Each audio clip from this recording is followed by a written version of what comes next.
أعوذ بالله من الشيطان الرجيم. بسم الله الرحمن الرحيم. يا أيها الذين آمنوا إذا لقيتم فئة فاثبتوا واذكروا الله كثيرا لعلكم تفلحون. وأطيعوا الله ورسوله ولا تنازعوا فتفشلوا وتذهب ريحكم واصبروا إن الله مع الصابرين. سورہ انفال سورہ نمبر 8 آیت نمبر 45 اور 46. اس کا اردو ترجمہ ہے یا ایھا الذین آمنوا، اے ایمان والو، اذا لقیتم فئۃ، جب تمہارا مقابلہ کسی گروپ سے ہو، فاثبتوا، تو ثابت قدم رہو، جم جاؤ، واذکروا اللہ کثیرا، اور اللہ کو زیادہ سے زیادہ یاد کرو، لعلکم تفلحون، تاکہ تم کامیاب ہو سکو. واطیعوا اللہ ورسولہ، اور اللہ اور اس کے رسول کی بات مانو، ولا تنازعوا، اور آپس میں جھگڑے مت کرو، فتفشلوا، تو تم بزدل اور کم ہمت ہو جاؤ گے، وتذهب ريحكم، تمہاری طاقت ختم ہو جائے گی، واصبروا، اور صبر کرو، ان اللہ مع الصابرین، بے شک اللہ تعالیٰ صبر کرنے والوں کے ساتھ.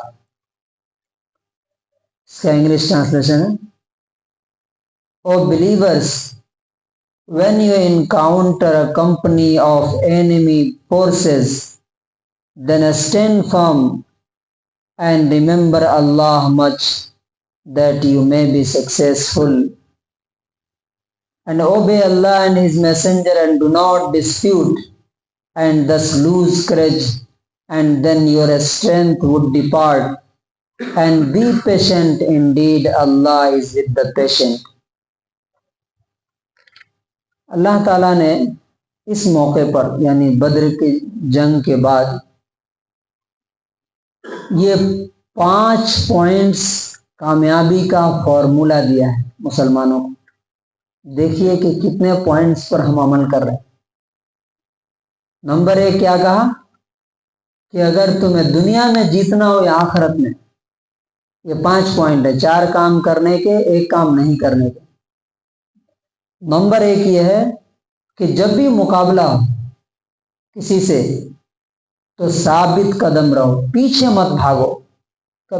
اچھا آپ دیکھیے کہ دنیا میں بھی اگر انسان جب کوئی کام کرنے چلتا ہے تو 1000 طرح کے چیلنجز آتے ہیں. اگر پیچھے بھاگ گیا، بیک ہو گیا، تو دنیا میں بھی کامیاب ہو سکتا ہے کیا؟ تو اللہ تبارک و تعالیٰ کہتا ہے کہ چیلنجز سے بھاگنا نہیں، گھبرانا نہیں، ان کا سامنا کرنا ہے. یہ فرسٹ کنڈیشن ہے کامیابی کی، پہلی شرط ہے. اور نمبر 2، اللہ کو زیادہ سے زیادہ یاد کرو. کیوں؟ کیونکہ اصل سورس آف پاور کون ہے؟ طاقت کا اصل ذریعہ کون ہے؟ اللہ تبارک و تعالیٰ ہے. اور جب اس کا ساتھ انسان کو مل جائے تو پھر دنیا کی کوئی طاقت اسے ہرا نہیں سکتی. یہ 2 چیزیں ہیں. تیسری چیز کیا کہا؟ اطیعوا اللہ ورسولہ، اللہ اور اس کے رسول کی بات مانو. کیوں؟ کیونکہ اللہ اور رسول جو بھی بات کہتے ہیں وہ تمہارے فائدے کے لیے کہتے ہیں، ان کا کوئی فائدہ نہیں. اللہ کا تو ظاہر بات ہے ہم کوئی فائدہ پہنچا ہی نہیں سکتے. رسول اللہ صلی اللہ علیہ وسلم نے پوری زندگی ان کی گواہی دیتی ہے کہ انہوں نے اپنے لیے اور اپنے بچوں کے لیے، اپنی اولاد کے لیے کیا بنایا. دنیا کے بڑے بڑے لیڈرز کو آپ دیکھیے، مرتے ہیں تو لاکھوں کروڑوں بلینز کی پراپرٹی، جائیداد اپنے بچوں کے لیے چھوڑ کے جاتے ہیں. رسول اللہ صلی اللہ علیہ وسلم گئے، جاتے جاتے بھی ایک باغ تھا وہ بھی صدقہ کر کے چلے غریبوں کے لیے. تو اس لیے فرمایا کہ اللہ رسول کی بات مانو. یہ تیسری چیز ہے. اور چوتھی چیز جو نہ کرنے کی ہے وہ کیا ہے؟ ولا تنازعوا، آپس میں جھگڑو نہیں، لڑائیاں مت کرو، کھینچا تانی مت کرو. دیکھیے اختلاف الگ چیز ہے. اختلاف کیا ہوتا ہے؟ Difference of opinion.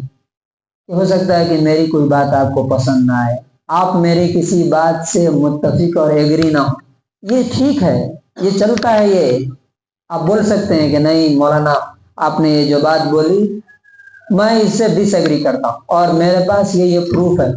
یہ صحابہ کرام کے درمیان بھی تھا. حضرت عبداللہ ابن مسعود اور حضرت عمر ٹاپ کے صحابہ.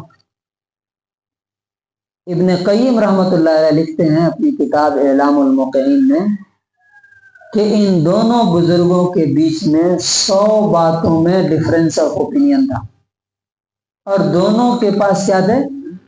یہ انڈرسٹینڈنگ کے فرق کی وجہ سے. کتاب وہی ہے، باتیں وہی ہے، لیکن دونوں کے علم میں جو فرق ہے، جو دلائل کی وجہ سے، اس کی وجہ سے یہ اختلاف ہوتا ہے. لیکن اس اختلاف اور ڈفرینس آف اوپینین کی وجہ سے کسی کے پیچھے پڑ جانا، اس کو ذلیل کرنا، اس کو نیچا دکھانے کی کوشش کرنا اور اس کو نقصان پہنچانے کی کوشش کرنا، یہ کیا ہے؟ جھگڑا ہے. یہ نہیں ہونا چاہیے. جو امت میں بالکل اس طرح سے سرایت کر گیا ہے جس طرح سے مٹھائی کے اندر، رسگلہ کے اندر رس جیسے گھس جاتا ہے، اس طرح سے آج ہو گیا.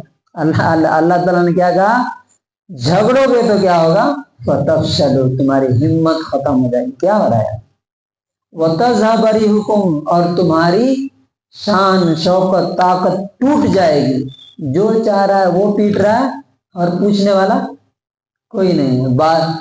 مذاکرات چل رہے ہیں، سفارت کاری چل رہی ہے، باتیں ہو رہی ہیں اور بم برس رہا ہے. کیوں؟ کیونکہ یہ اللہ کی بات نہیں مان. اور آخری اور 5واں پوائنٹ کیا ہے؟ وَاصْبِرُوا، صبر کرو. یعنی جو تمہارا موقف ہے، جو تمہارا اسٹینڈ ہے، اس سے پیچھے مت ہٹو. اللہ نے جو بول دیا ہے وہی کرو. کیوں؟ ان اللہ مع الصابرین، بے شک اللہ تعالیٰ کس کے ساتھ ہے؟ صبر کا. صبر کا مطلب خالی یہ نہیں کہ جو مصیبت آ جائے اس کو برداشت. صبر کا مطلب یہ بھی ہے کہ جو بھی چیلنجز آئیں، جو نقصانات ہوں، جو پریشانیاں ہوں، جو مصیبتیں ہوں، سب کا مقابلہ مردانہ وار ہمت سے کیا جائے. یہ صبر ہے. اور انسان اپنے اسٹینڈ سے پیچھے نہ ہٹے. تو یہ 5 چیزیں ہیں جو اللہ تعالیٰ نے گارنٹی دی ہے جن کی، اور کہا ہے کہ اگر یہ کرتے ہو تو میں تمہارے ساتھ ہوں.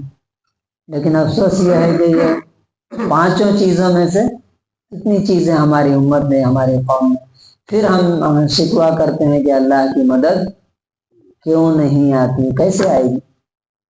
اللہ تعالیٰ سے دعا ہے کہ اللہ تعالیٰ ہم لوگوں کو، سننے والوں کو، یہ 5 پوائنٹس پر عمل کرنے کی توفیق نصیب کرے.